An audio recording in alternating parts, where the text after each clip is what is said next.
Spy Tom. I Spy Tom, not the smartest guys in the room. Accomplishing goals, chip away, or all at once. What say you, Tom? How you doing today? I'm doing well, buddy. I'm doing well. How are you? Good. I'm looking at we use Restream to do this, and I'm looking and the screen looks a little different. There's a little thing that says on air right now that looks cool. So I'm feeling good about that. Nice. Yeah. Well, it's there's nothing different on my side. It just says we're live, Okay. but it always Well, says that. So interesting. Well, I, it's good to see you. We are talking today about accomplishing goals, chipping away or all at once. That was a hard thing to write when I chipping away or hit it hard or all at once. I was like, well, how do I say what I'm trying to say here? And I struggled with that. But so what are your thoughts on it? I mean, I'm go on, Tom. well, I mean, I was thinking about it because I was in a networking meeting yesterday morning, and one of the things that we were talking about in that networking meeting was are you meeting your goals, or have you met your goals, or are you on track to meet your goals for 2026 or for 2025 for your business, right? Like, are you on track going into 2026? Are you going to hit your goals, like your business goals, your sales milestones, your revenue milestones, et cetera, right? Like, are you achieving your KPIs, to use a business some business jargon? And so it just got me thinking, like, it's one of those things. I think something that, like, I don't know that I've struggled with, but I have two very different approaches to accomplishing goals depending on the constraints that are kind of placed on me by outside forces. And what I mean by that is, in one part of my life where I do endurance athletics and I train for Ironman races and I do these crazy long course triathlons, I have to train regularly, right? I have to chip away at it. In fact, my next race is July of 2026. And guess what I did this morning? I went swimming and I went for a bike ride, right? Because I know that if I want to do well at that race, I have to maintain my fitness.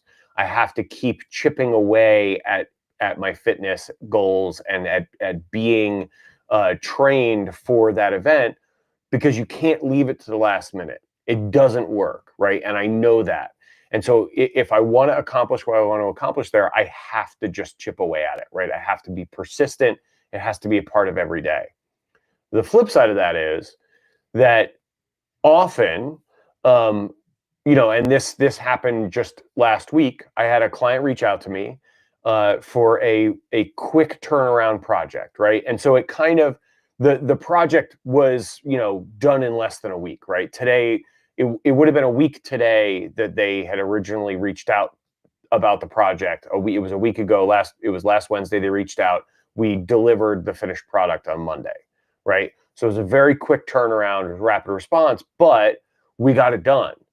And I guarantee we could have taken 4 weeks to do that project, right? If the time had allowed for it. And so it kind of simulated that idea of, like, sort of, do it all at once, like procrastinate, do it right at the end, right before the deadline, right? Because we only found out about it right before the deadline. So I wasn't, just to be clear, I don't procrastinate with my work for clients. But I just want to, it kind of simulated that. And this is why I was thinking about it. But I've had lots of success in my life doing exactly that, right? Like, kind of doing things at the last minute, doing things when the pressure is on. In fact, in some ways, I would argue that I perform better in some ways when I have some pressure, right? When I know that I'm up against a deadline, when I know that the clock is ticking, when I know that that time is about to run out, and I have to get it done no matter what. Sometimes I feel like I deliver a better result than if I belabored it for months on end. So that's kind of why I was thinking about it. Like, I was curious, really. It wasn't that I think one is necessarily better than the other. I think they serve different purposes for different goals. But but I was curious to see what other people thought, what you thought, what, Dr. Tachi and anybody else that comes up on stage with us today thinks about the value of having a long-term goal that you chip away at versus goals that you can accomplish in a very compressed time frame, and under pressure. What do they find more value in? Do they prefer one over the other? What are other people's thoughts on it? But it's funny because I kind of would argue that I prefer the compressed time frame. I sort of like the pressure. I kind of feel like I thrive under it a little bit. And yet, this morning I went for a swim and I went for a bike ride, all before getting on this podcast, on the show with you, um, because I have an event in July. So, I mean, I don't know. Maybe my actions speak louder than my words. I'm not sure, but yeah. What do you think? It's an interesting topic because I think it depends on the task, which method of getting things done is better. Sometimes a date's on the calendar and we have to get everything done by that point. Sometimes, let's say as a publisher, my advice might be take 6 months, set a date on your calendar, work on it for a year. Now, there is merit to putting a date on your calendar that says 30 days from now and do what you can in those next 30 days. Try to develop it as much as you can in those 30 days. See how far you get in 30 days. But is that deadline artificial? So that's what I'm going to ask you. Is the deadline artificial? Because like Tom has to be ready for the race in July no matter what. Or because there is a true deadline. And if you can only fit so much work into that final week. If you haven't done some incremental things along the way, then you're going to be in big trouble. Same with writing a book. If you're like, well, I'm going to clam it up, cram it all into a weekend. Well, what about the editing? What about the development? But to bulk it, batch it out, I think you can get a lot done. So interesting. I'm going to say, uh, it depends on deadline. Is it real? Is it artificial? That's where I start this conversation today. This is not the smartest guys in the room accomplishing goals, chip away, or do it all at once. Dr. Tachi, come on up. What say you on the subject? Julie, Jim, Brian, Fancy, Marcella, whoever's here, who's ever watching, we appreciate you all being here because me and Tom just don't like to talk to ourselves because we can bore each other or fight with each other if that happens. So, Dr. Tachi, what's going on? Okay, there we go. Can you hear me? You sound beautiful. Okay, great. Well, good morning, everyone. And like the two of you, I think it really depends on what the task is. If it's something that you can't do right away, like Tom's uh, man of the century race, there's no way you could do that a month before because the progress is cumulative. So if the progress is cumulative, then I would say definitely chip away at it. But if it's something that you need that kind of boost of adrenaline to get it all done, and under pressure you work well, then I would say that. For me, it really depends on what it is. I think back to I'm not the type of person that journals. I can't stand it. And not that it doesn't work for other people and that it's not good. I just don't like doing it. So I hated any class that required us to keep a journal. I'm like, for what? I don't want to do this.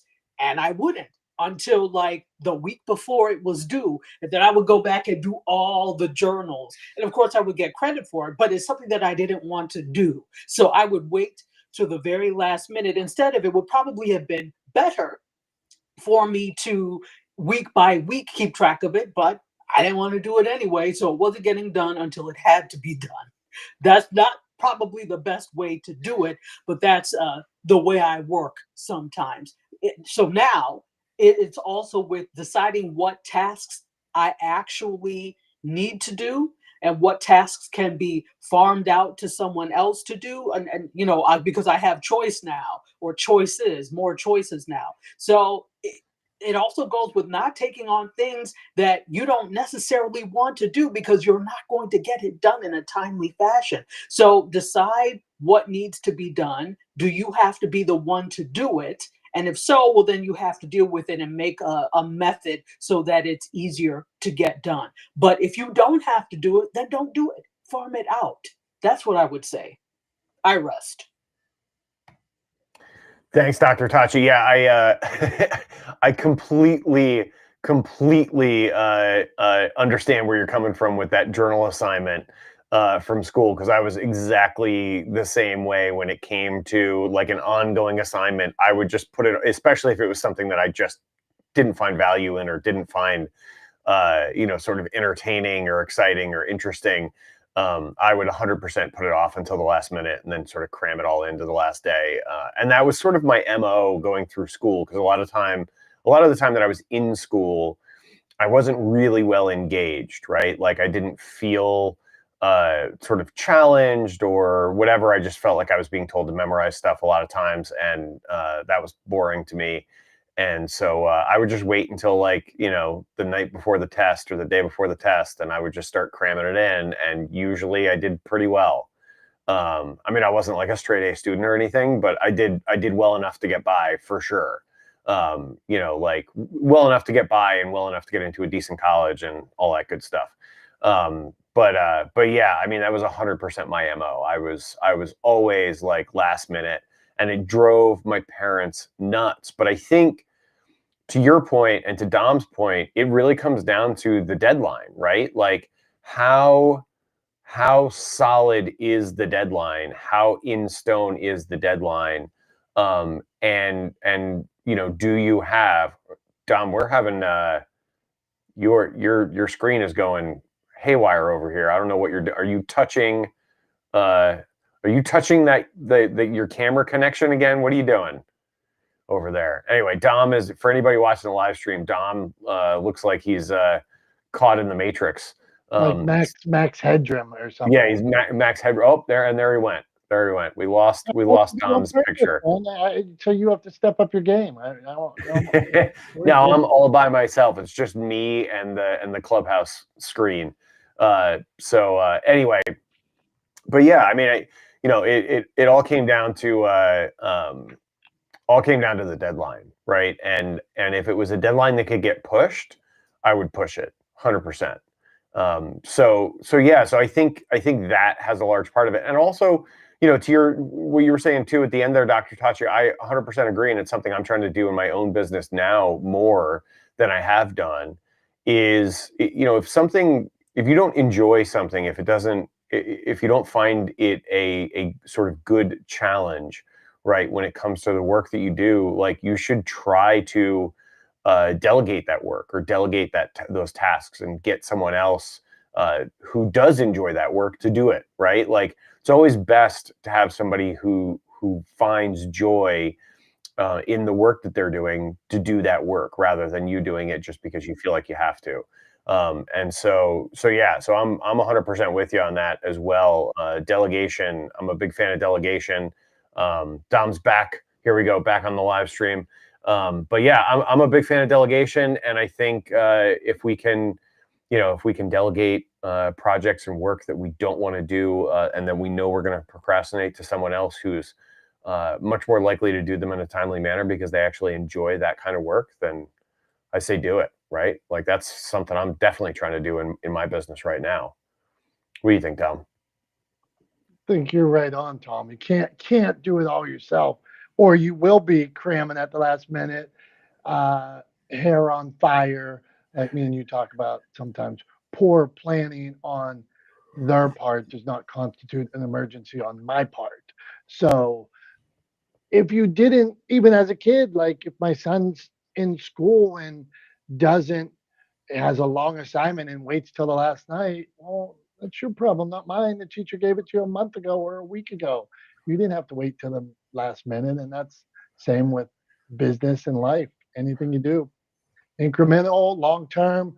Brian Swift. So let's go get into some tips on this. Accomplishing goals all at once, chipping away. Brian P. Swift, you got some tips for us on chipping away at those big goals? What do you do?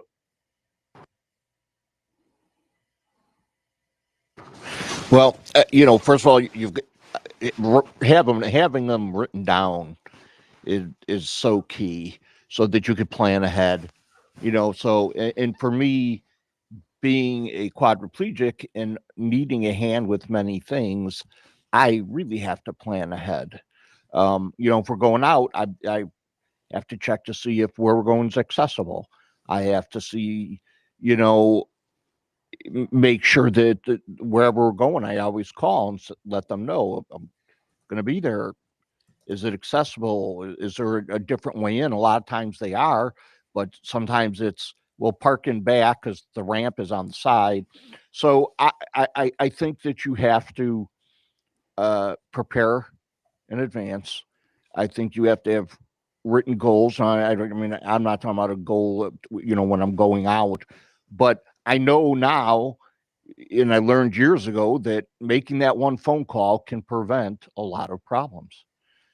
So I try to prepare in advance, and if, especially if I'm taking on a project, make sure that um, I've contacted people that I might need help from down the line to help with certain parts of it.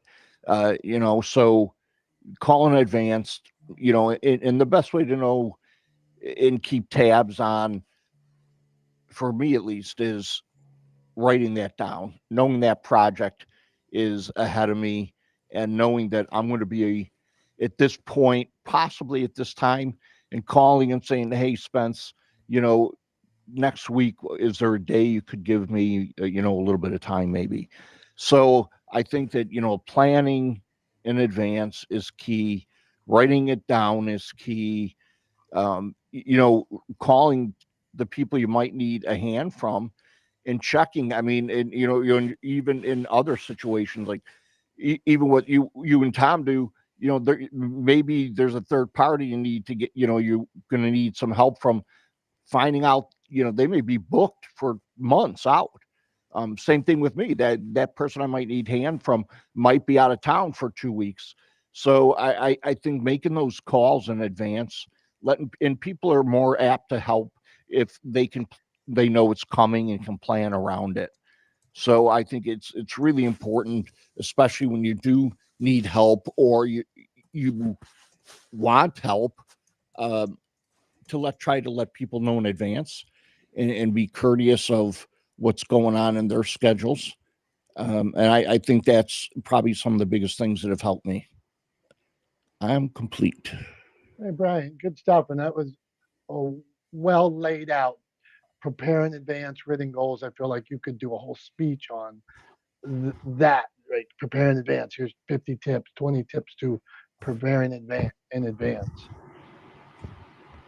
Thank you, my friend. Yeah, go. I want to see a video on that. Okay. Before we get to our PSAs, Julie, you got any tips for chipping away at your goals?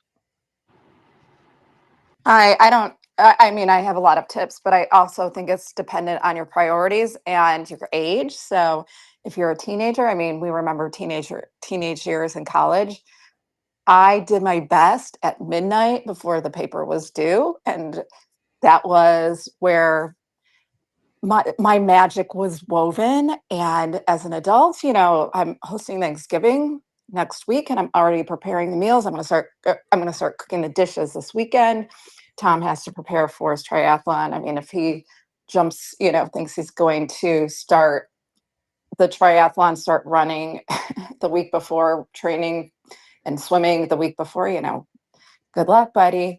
But like, you should, it depends on your priorities. And like Creative Con, we're starting 2027 a year and 3 months before. So it really depends. You have to prioritize what what's really important. I mean, right now, what's my goal for the day? I don't know. To take a shower, get dressed. So I mean, what is important to you? Prioritize it, and then you know and then start working at it.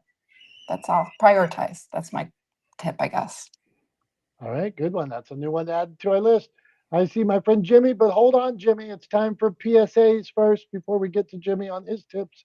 So, PSA, it's that time of the show where it doesn't have to be a gripe, it is a public service announcement.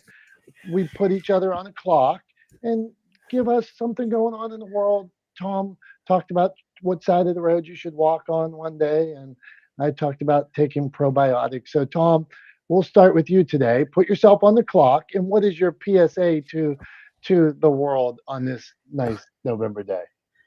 Well, all right, hold on. Before I get into it, you just threw in there, it doesn't have to be a gripe. And now I feel like all of mine have been gripes because that was kind of the premise or the understanding I was working under, was that it was supposed to be like kind of a gripe, like, hey, public, this is like you're doing something wrong, right? Maybe that's on me. Maybe I just misunderstood it. But now I feel like maybe I should come up with a different PSA because like the one I've got to talk about is another gripe. So I don't know. Well, mine's going to be a gripe today too, but maybe someday our PSAs will, like maybe next week on Thanksgiving Day, I'm going to be like, be great, be extra grateful today. So, Tom, quit stalling, put yourself on the clock, and we want a PSA from you. All right. Well, I'm just gonna go on record first and say you cannot say it's Thanksgiving, be thankful as your PSA. Like that is a softball like lob. Like you can't do that. I'm not going to allow it. You got to come up with something better than that. All right. So here we go. I am going to put myself on the clock. I've made a little timer here, so I'm going to put the clock up and off I go. Oh, that's not. Hold on, I hit the wrong thing. What's happening? It sounded cool. It sounded cool, and now I'm on. I don't know. I'm on a different screen. I can't even see us anymore. I don't know what's happening. We live stream, so maybe Tom, you might have to go no clock and put the clock All on right, me. just Dom, you do yours. Let me figure this out. I don't even get a clock. All right, here we go. Oh. So I'm looking at a clock in the corner. So my PSA today, I love sporting events. I go to a lot of sporting events in Pittsburgh. If you go to a Steeler game and you get up during play, like if you have to go to the bathroom, if you want to go get some nachos, whatever you want to do, you do not get up during play. You sit there till the play is over and then you get up. People that get up during play, you stink. I can't see the game. I paid for my tickets. Me and my son went to a Knicks game. So, Knicks fans, you're getting a shout out on this. Knicks fans, I went to a Knicks game with my son. The whole game, people got up and like in the middle of the play. What are you doing? Play over, then you get up. In Pittsburgh, if you get up during play, even if you're walking down the aisle during play, people will boo you and they're like, sit down, down in front, down in front. Knicks fans, what are you doing? You don't get up and play. So, PSA for today, Tom, is wait till play is over and then you can get up and go wherever you want to go. So, that's what I have for you today. Thank you. All right, I like it. And I did get the clock up. It took me a second, but I did find it. So anyway, I hit the wrong button. It was a whole thing. It was the first time we've done this with the clock, so bear with us. Anyway, all right, here we go. I'm going to throw the clock up, and I'm going to go. All right, when you go to a supermarket, Costco, Walmart, any place where you are pushing a shopping cart, right? Please, for the love of God, for all things holy, please, follow the rules of the road, right? Everyone knows you stay to the right. If you need to get something off the shelf, you stop your cart, you walk over to get it off the shelf, you walk back to your cart, you put it in, and you move on. Literally, I'm to the point where I'm going to just start doing bumper carts with people when they completely block the aisle, they turn crossways, they wheel their carts across in front of you as you're trying to get things. I'm just so sick of it. Follow the rules of the road, stay to the right. Stop blocking the lane. Everybody else is here to shop too. You're not special. There's my PSA. There we go. And like you said, we didn't intend for these all to be gripey, but maybe we are just two gripey curmudgeons. So I'm not sure, but I agree with bad cart etiquette. So let's move it on. Go on, Tom. I like that. I saw that I actually got a nod out of you on that one because you were like, "Yeah, I hate that too." Yeah. It's really annoying. It's super annoying. But yeah, I mean, I kind of feel like the PSA is almost sort of like what are the two the film critic guys from the Muppets? You know who I'm talking about. I can't think of their names off the top of my head. Somebody's got to help us out with that. But the two film critic guys from the Muppets who sit up in the balcony box and bark critiques of things. Like I feel like that's the vibe of the PSA segment. And actually, I'm here for it. Like I'm good with that. I kind of dig that vibe. I am like, look, my favorite Sesame Street character was Oscar the Grouch, right? Here's my Oscar the Grouch just sitting on my desk, right? Like from when I was a kid. So I'm here for it. But yeah, I don't know. Maybe we stick with that vibe. Could be good. Okay, Statler and Walder, I see, are in the comments here. Okay, this is not the smartest guys in the room. We appreciate all you for being here. Chip away at your goals. So, Jimmy, you want to weigh in on the PSAs? You want to tell us about tips? We'll come back around here for a little bit. Yeah, what do you got for us? Tom, I do agree with the card etiquette. The older I get, the more it drives me crazy. And the worst place in the world for it is Costco or Sam's Club because the carts are bigger. So they take up even more space and people are always in the way. So, yeah, I got it. But my PSA, I'll switch it around and do something positive here since you guys are also negative. Yesterday, I saw a post that a girl posted on Facebook that basically said someone told her that she looked nice and that she looked like a movie star. They named a certain movie star, and she said it changed her whole day. So my PSA is if you can tell someone something nice today, like, hey, Tom, I love your sweater, or Dom, your hair looks great, or Dom, your tan is not fading as bad as you think it is. Something like that. That would go a long way, and it might actually help someone's day. So I'll land my plane there. Jimmy, good stuff and positive vibes from Jimmy today.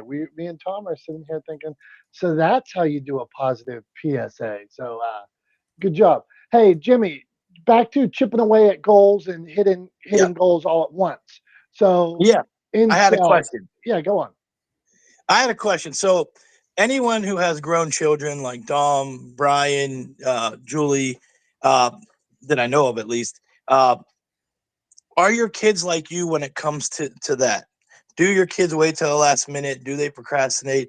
Do they have the same traits that you do? Because, like I'm a lot like Julie. I would wait till the last minute and always get it done, but I was always rushed and always under stress. And my son's the exact opposite. If he gets a project that's due in a week, he'll have it done like day 1 or day 2 and then just coast the rest of the time. So he handles time way better than I do. And I don't know that he's ever seen me stressed like that, but I just wondered if your kids are like that or not. I'll jump in. I have 3 kids, and my daughter is just the opposite. She is very well planned, does things in advance, makes sure that she's ahead of the game. My oldest son was wait to the last minute, throw it together. And then my youngest son was somewhere in the middle. There were a couple classes he was like that, and then a couple classes he wasn't. So I always thought it was more of a guy thing, that most of it was guys that kind of procrastinated and waited. And it would be interesting to know the stat on that. But I always viewed it as kind of more of a male thing than a female thing, us just waiting and kind of putting ourselves on the hot seat and then rushing and getting it done. But I don't think it is. I think it's around the board, and it just depends on personality. I'm complete. Okay, let's hear. Good stuff. Good question, Jimmy. Julie, what do you think? Is it male, female, generational? What do you got? I'm a girl, Brian. Oh, there you go. She says, All my I have 4 boys. 3 out of 4. My second is very organized and highly anxious. Well, I would say 2 out of the 4, which are the 2 middle ones. So maybe it's the middle children. The middle children are very organized and get stuff done. The oldest and youngest, horrible. All right, we don't have any good answers for you, Jimmy. It's all over the board. So there's your answers to your questions. Yeah, I'm just here for Tom's thumbs, so keep going. Okay, well then let's go right into it. If when people want Tom's thumbs, let's give it to them. Let's give them what we want. So this is the point of the show where we asked Tom, and he got soft when he had a child. So we asked Tom something going on in pop culture, the media, and have to see if he gives it a thumbs up or a thumbs down. So this question was actually brought to you by my friend Jimmy. He proposed it and wanted last week, Tom, we talked about heels, not heels, bad guys, good guys. Sometimes we position Tom, or maybe Tom just is a bad guy. So the question today, Tom, is it good? Does America, does the world, does a show need a bad guy? Thumbs up or thumbs down? I don't think that's a thumbs up or a thumbs down question. You're asking if the world needs a bad guy. Like, what am I giving a thumbs up or a thumbs down to? Thumbs up to the bad guy, thumbs down to the bad guy. Can I give your question a thumbs down? Go ahead, you can do that. I mean, people propose them, and I got to reframe them. What do you want from me? So yeah, all right. So I'll take it this way. As you said, you reframed it actually right now. After I gave you a little shove, right? Which was, there is a bad guy. There's pretty much always a bad guy. Thumbs up or thumbs down to always having a bad guy, right? Or there always being a bad guy. Yeah, I mean, look, I think at the end of the day, it feels a little tropey, right? It feels a little trite, but like, look, like you can't appreciate being happy without also knowing what it is to be sad, right? Like you can't appreciate good without bad.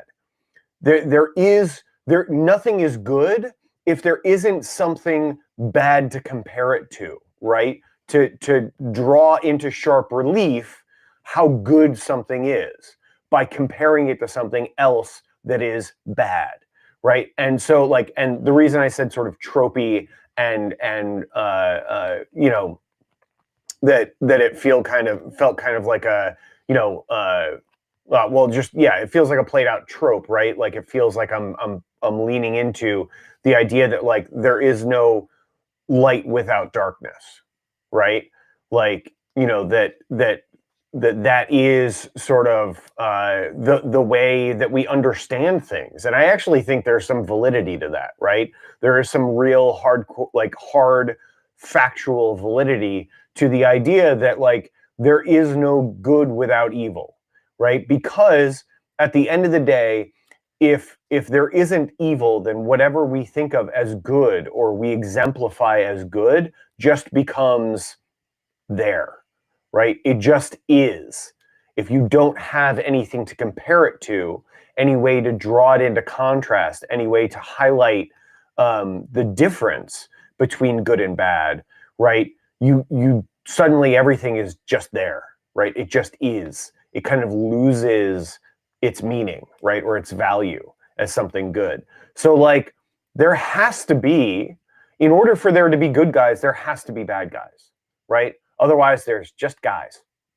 So yeah, actually in a way, bad guys get a thumbs up because you can't have good guys without bad guys.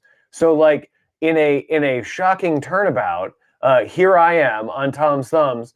You thought you were handing me a layup, I think, right? You thought you were handing me something that was going to guarantee I was going to give a thumbs down. And here I am giving a thumbs up to having bad guys, because without bad guys, there are no good guys, right? And if you want to root for the good guys, if you want to be on the right side of history, if you want to be on the winning team, whatever it is, right? There has to be a wrong side of history. There has to be a losing team, and there has to be a bad guy.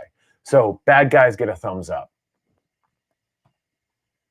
Well done, Tom. I thought, what's that word you always use? Some kind of cogent argument for the good, for the bad guy. Well done all around. Jimmy, you proposed a question. What do you want to add there? I want to go around the room after that. No, no, I did think he was going to give it a thumbs up, so I wasn't shocked there. But I just want to make a point. What Tom said, especially at the end, about being on the wrong side of history, right side of history, all that stuff. The whole news media right now is based on the fact that the other side is the bad guy. And if no matter what network you put on, regardless of political views, the other side is always the bad guy. We're the good guys, and we have it the right way. They're doing it wrong, and that is what the 24-hour news cycle is based on. So I agree with that. There you go. I have a poster somewhere around. It's Scarface, and I think he says "Say hi to the bad guy" on it. So I love myself some Scarface, some bad guy, and my friend Tom. He can be a bad guy. Dr. Tachi, good guy, bad guy, or another tip on accomplishing your goals. What do you think about? What do you think about Tom's thumbs today and uh, good guy, bad guy? I too was a bit confused by Tom's thumbs at first until it was broken down. So don't feel bad, Tom. So in terms of the tip, I will go back to what I said before, that you don't have to do everything. I think it's a good idea to sit down and see what needs to be done. Particularly, I'm speaking about business, for example. See what needs to be done, make a list of those tasks, and see who or what can help you accomplish them. So, for example, you may not be able to hire someone to help you, but you can hire technology. And for small business owners, especially, that's usually the first hire you make. Technology. So see what apps are out there, see what platforms are out there that can make the job easier so that you may not physically have to do whatever the task is. So hopefully that's a good tip.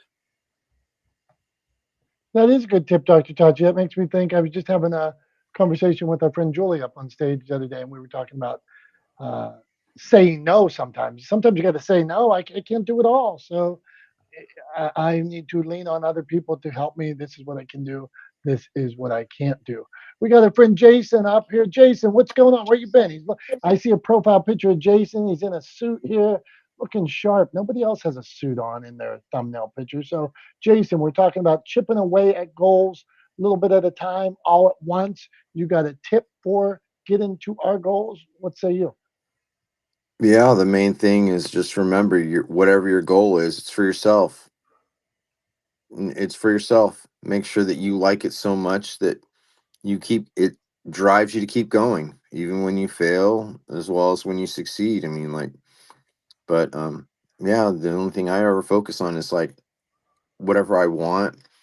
And if it includes other people, that's great. But make it to where or go for it as like you would like to enjoy it. No matter what it is. Cool. Thanks, Jason. I appreciate that. Yeah, it's I mean, yeah, I think one of the things that often gets like overlooked, and it's something that I've definitely had some challenges with over the course of my career as an entrepreneur, is the value of whether or not you enjoy what you're doing, right? There are so many things, especially for entrepreneurs, there's so many things, so many sort of metaphorical hats that you have to wear, right? In your business, right? You have to be everything. And there's the old adage, right, that you're so busy working on working in the business that you don't work on the business, right? That you're so focused on just getting through the day to day and doing all the things on the task list that you don't actually do anything to move the business forward, right? And I think that's kind of like, it's a classic entrepreneurial dilemma, right? That you end up in this kind of vicious cycle of you get work, you do the work, right? And you neglect the business for the work. Then you finish the work and you realize you have to do all this catch up and all this work on the business. So you start to do that, and then you get more work, and you kind of just bounce back and forth between like finding work for the business, doing the work that you find for the business, finding the work for the business, doing the work you find for the business, and you can't ever actually grow the business, right? Or expand or increase your impact or reach new markets, whatever the case may be, whatever your driving force is. And for me, like, and I've talked about this, a bunch of times on here before, but my whole thing with this crazy mission that I've put on myself to humanize the world of business through better communications. Well, I know I'm never going to accomplish that completely, but I want to have an impact in that direction. And in order to have an impact in that direction, I can either be, a pebble making a tiny ripple in the ocean, or I can switch things around and like do the work of delegating tasks that I don't really want to do, that I know I'll put off, that I'll know I'll procrastinate on, or I know I won't accomplish, right? Goals that I won't do, right? I can delegate those. I can work towards bringing in other people into the business, whether it's other subcontractors or team members, right, to help take on some of those tasks, so that I can actually focus on the business, right, and not just on finding work to pay my bills, so that I can find more work to pay my bills, right? Because then you end up in this kind of like, it actually reminds me of smoking, oddly enough, which I'm sure a bunch of people, I just said that and a bunch of people probably went, huh? But there's this book, and I can't remember the name of the author off the top of my head, but there's this book that was written that a lot of people have sort of used to quit smoking.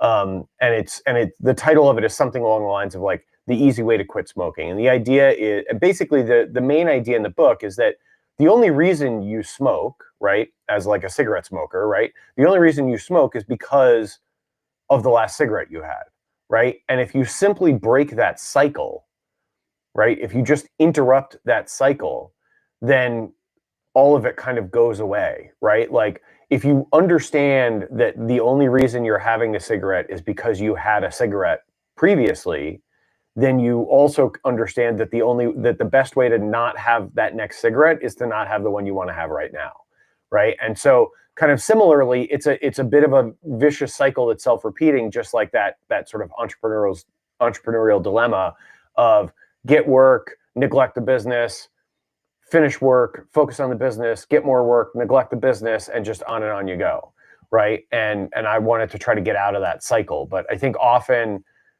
people set goals but don't set really good roadmaps or good sort of benchmarks for how to accomplish those goals, and so they end up kind of never getting there, right? And I don't want that to happen to me or my business, and so I'm actively trying to avoid that right now and trying to actually accomplish some of the goals that I've set for myself. So I don't know. That's it. Just maybe that's that.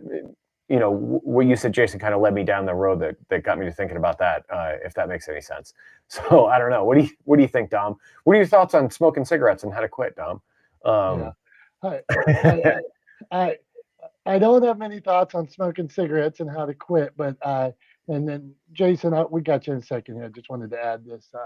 There are a lot of great one-man shows out there, great one-man, one-woman show, and they could be huge. They could be wildly successful. There's nothing wrong with that. But if you want to scale or grow at bigger than that, bigger than the greatest one-man show, at some point you have to give up some control. You can't micromanage everything. Maybe even at times you have to take a step back and get other people involved. So I think if you're willing to sometimes take a step back and realize I can't control everything if I want to get to where I want to go. There's other great leaders out there. There's other great employees. There's people that are better at this and that than me. Let's bring them into the fold. And then I think that's a way to become more than a great one man show. So that's my take on it. And Jason, you had some feedback there too in that fancy suit. So what do you got, my friend? Yeah, I wanted to add, there's a lot of our world has a lot of copycatting, right? And the other reason why I was saying like go after what you want to make so you can enjoy it yourself, because just the other day, or no, the weekend before last, um, I was flying my drone. I was practice flying and filming so I can get good at how to fly it, how to program it, how to get the camera angles, how to be able to use the pitching and everything. This guy comes up to me and says, "Hey, I want to buy a drone." I'm like, "Hey, here's the model I bought, and this is what I did." So I saw him just the other day later, and he bought it. He's like, how do you do all this? And I showed him, and he's like, why do you do this? And I said, well, eventually I'm practicing to get so good because I'm interested in filming scenery that maybe my kids or relatives won't be able to enjoy unless they go them personally. But I really like filming. I really enjoy it. And he goes, you know what? I'm a realtor. I'm a broker. I'm a realtor. And he told me, he goes, if I paid you, could you come film some of the ranches and houses? Because I'm looking at your footage that you're showing me. And I was like, yeah. And he's like, where did you learn all this? And I said, I learned from different people doing it, but it wasn't up and until I took from me wanting to do it to just go do it. And I really want to enjoy it. And then those wonderful accidents, I like to call them, that people stumble across you and you do something really good and you weren't intentionally trying to do it for anyone else, that makes it something unique. Because I mean, in a world where a lot of people are making stuff with AI, which is awesome. AI is an awesome assistant if you can use it ethically, but then there are people out there for bad. But when people try to go viral or be important or scale too big, other than just let me get the basic thing that I envision it to be to get done, then where are you? So go after what you want because you know you'll enjoy it, not just because, like, oh, this is going to go viral. Oh, I can make a lot of money, because that just leads to a short stop. That's it. So that's what I wanted to add. Jason, man, appreciate that. I like the reminder. We were asking for tips earlier. The reminder for whatever we're out there doing, do it for you.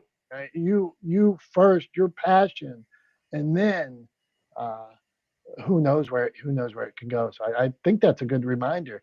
Tom, you feel like that? Is it like because we talk so much about audience first, and it should be audience first, but should it be you first? I mean, what do you think about that?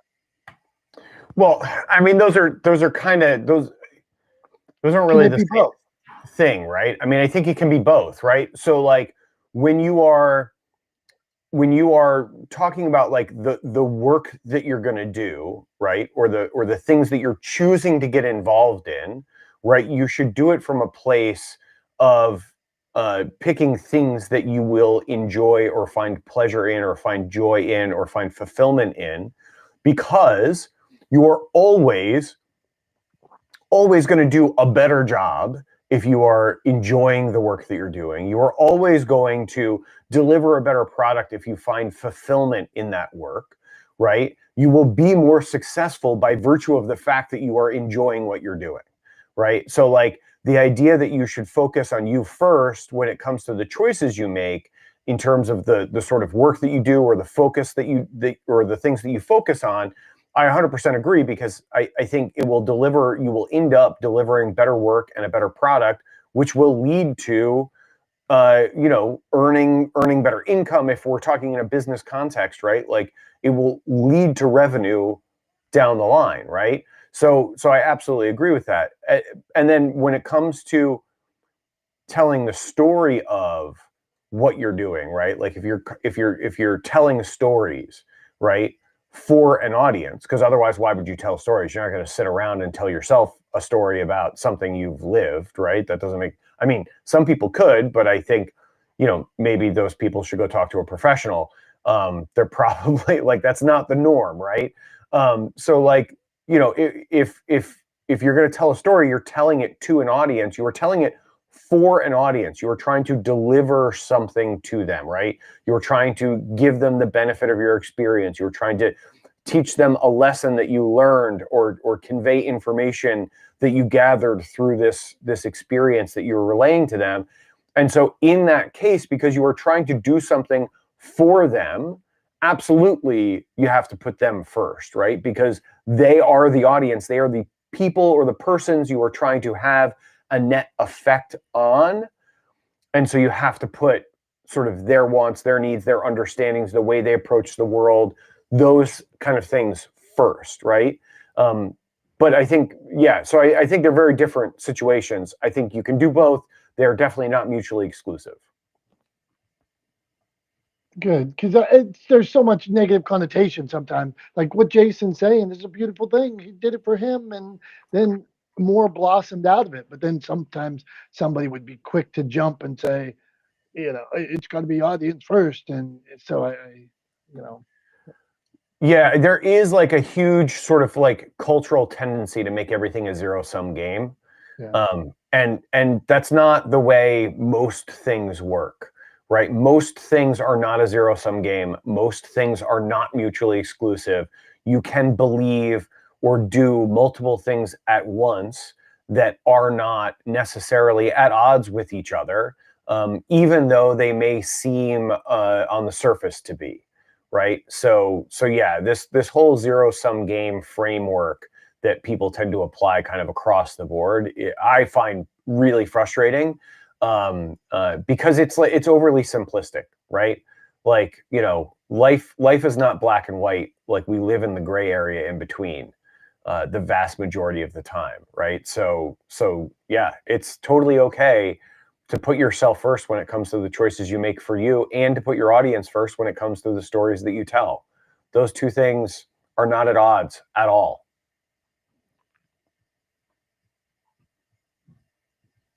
Well said. And I think that brings me back to that Jimmy's point earlier about zero sum game. Like this, to his point about news medias are on one channel they show one thing, on the other channel they show other things. Well, probably it's not a zero sum game, and there's probably some good and good people and bad people on both sides, and there's things that we could all learn from each other, but we choose to probably fight more than hear people out to even consider, hey, I could learn something today. I'd rather just be closed minded and not learn something new. Yeah, no, 100%. Yeah, and it's again, it's a it's a sort of, I'll tell you exactly why they do it, because it's sort of like a clickbaity, easy framework to sort of like get people riled up, and that gets them to sort of click through, pay attention, read the headline, stick around if they see like, you know some like some clickbaity statement, on the scroll on the bottom of the screen on their chosen 24-hour news network. It gets them to stick around, to see what they're talking about. But that's really all it is. It's the attention economy, right? And they're just trying to get you to pay attention. And so they're seeing who can shout the loudest and say the most bizarre, extreme stuff to get people to pay attention. That's all it is. But yeah, so agree with you there. Before we get too far down the line, we're creeping up on an hour, and I want to make sure that we have a minute or two for you to take us on a leisurely stroll down memory lane. So what do you got for us this week? All right, so I'm going to take you down the memory lane and also have a little show and tell for you today. It's a mix. So about 3 months ago, I ride my bike to my dad's house a lot. He lives about 10 miles away in a rural part of town. So I ride the trail and then get off and go through some neighborhoods and go visit my dad. My dad's a landscaper. He doesn't like that I use pesticides and chemicals on my lawn. I like them because my front yard looks green most of the time. Dad doesn't like them, so Dad takes offense to this. So one day I'm over at my dad's house. I start telling him about the neighborhood I rode through the other day, and how all the grass was green. Dad says they use chemicals down there and you shouldn't use them, and half those are weeds in that lawn. So my dad, at 83, he's passionate about landscaping. He decides to get up out of his chair. He shuffles when he walks and says, let's go over to that neighborhood right now. He wants to drive down the road. I'm like, Dad, it's not that big a deal. So we start walking around his house, and to get into the car, Dad, because he was in such a rush, put on his old slippers that have holes in them. He fell as we're walking around the house. And as he fell, I tried to catch him. So you might have noticed I've been wearing these things on my fingers for the last 2 months. Here's one of them, little brace that they made. Dad, when he fell, broke my finger and it was dislocated. It was hanging like this. But when he fell, he actually hurt his arm and like was bleeding. And I had to pretend like I wasn't in pain because Dad was in pain. So, but then I looked down at my finger and saw it was hanging out of place. So first I went to Med Express. They told me it wasn't broken. So just put ice on it. A month later, I had been doing stretches and I thought I was doing real good. A month later, it was still hanging down. And because I type for a living and move my mouse, I couldn't even move my mouse. So I went to a hand surgeon and they said, no, you have a torn tendon. And unless you keep it straight for 6 weeks, your finger's never going to get better. So this is the last week I will be wearing these things, hopefully. Next week, I go to the doctor and you won't see these little things on my fingers anymore. Hopefully. I listened for 6 weeks, Tom. I followed the directions, and now I'm going to get this thing off. So that's show and tell today. Nice. So I'm going to be a little nitpicky because I'm me. You said you broke your finger. Did you break your finger, or did you tear a tendon, or did you do both? Okay, so they told me it wasn't broken. Where a different silly thing. I went to MedExpress, X-ray, wasn't broken. They say wear this thing. They could have cared less at MedExpress. A month later, so here I am. I'm doing stretches. I don't know what I'm doing. Like I'm thinking I'm helping. A month later, when my finger was still hanging down, I went to a hand surgeon, and the tendon on top of the finger is torn, and it's just a little tiny tendon. And they say it's too small for a staple, and the tendon on the bottom is bigger and thicker. So unless you keep it straight for a minimum of 6 weeks, it's never going to heal. So I listened, and I believe next week that I am going to have a usable finger with no big thing on it again. So that's the clarifying answer. So you didn't break it? No, I tore a tendon. No break. Okay. Yeah. Okay. Yeah, tore. Well, because you set it up like, oh, I went here. They said it wasn't broken. Then I went to the hand surgeon, and they said it was. Yeah, no, they said torn tendon on the top. This little tiny tendon that makes it pull down. Yeah. But I'm getting it was all because my dad's so passionate about landscaping and not using pesticides that my finger is out of place. And every time I see him since then, because I try to visit him a lot, he's like, "What's wrong with your finger?" And I want to say, Dad, I do remember you fell on me when you were mad about pesticides, but he doesn't. He just keeps asking what's wrong with my finger. So that's memory lane for today, Tom. Well, now that pesticides have led to a months long injury for yourself and some injuries for your father, are you going to stop putting them on your lawn? Moving on. Okay. I hate dandelions. I can't stand a dirty dandelion. I hate a dirty dandelion, and I hate crabgrass. So I go out there and I pick them with a shovel. My neighbors think I'm weird. Then I put pesticides on them. I hate them. I can't. That has got to be one of the most ridiculous phrases I've ever heard an adult person say. Is I can't stand a dirty dandelion. Hey, it is what I get. You get honesty out of these guys. All right, this has been not the smartest guys in the room. Give us a wrap up, Tom. Are you ready? Can you handle this kind of pressure? I mean, I think I can.